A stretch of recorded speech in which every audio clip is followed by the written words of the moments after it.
Ak máš problémy s krčnou chrbticou, prípadne v jej oblasti, určite si pozri toto video. Vysvetlím ti najčastejšie príčiny tejto bolesti, pozrieme sa na nejaké riešenia a takisto si nakoniec zacvičíme a ukážeme si jednoduché uvoľňovacie cviky.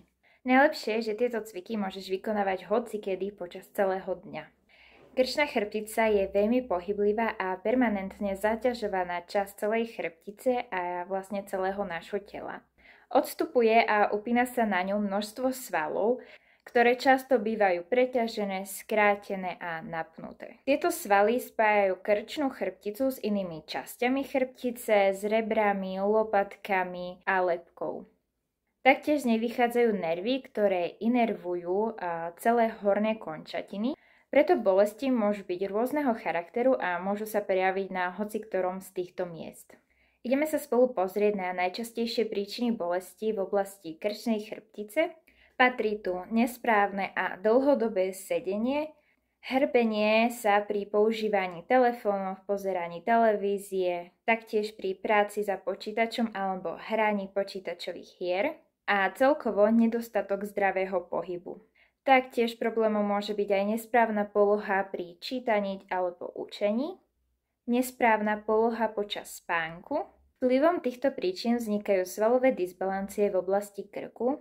Svaly prednej strany krku bývajú zväčša preťažené a svaly na zadnej strane krku zase ochabnuté.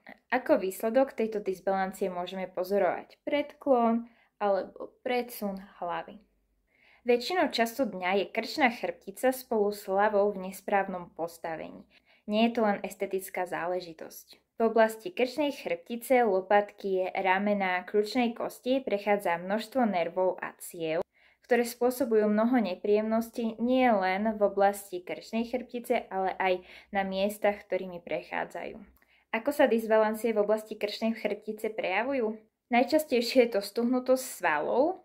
Cítime neustále napätie svalov, najčastejšie v hornej časti musculus trapezius. Budíme sa s dolámaným pocitom, máme časté migrény a bolesti hlavy.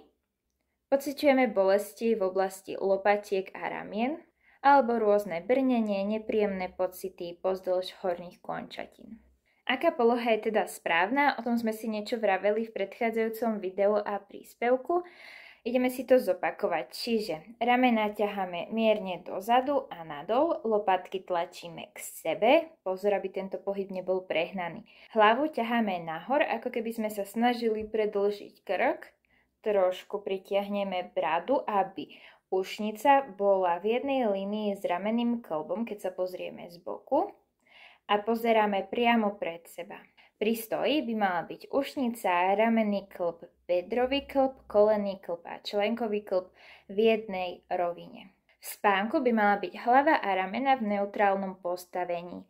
Mnoho ľudí spí tak, že hlava a ramena sa im takmer dotýkajú. Nemôžeme sa čudovať, že po 6 až 8 hodinách v takejto polohe sa ráno budíme dolámaní.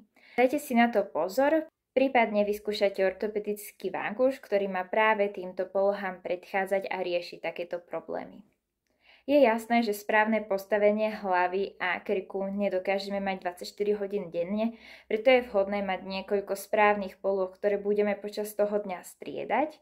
Taktiež chápem, že nie každý má čas na dlhodobé cvičenie, ale sedí každý, preto si ukážeme 3 jednoduché cviky alebo polohy, ktoré môžeme vykonávať počas práce, počas učenia, počas sedenia, čítania, pozerania televízie a podobne.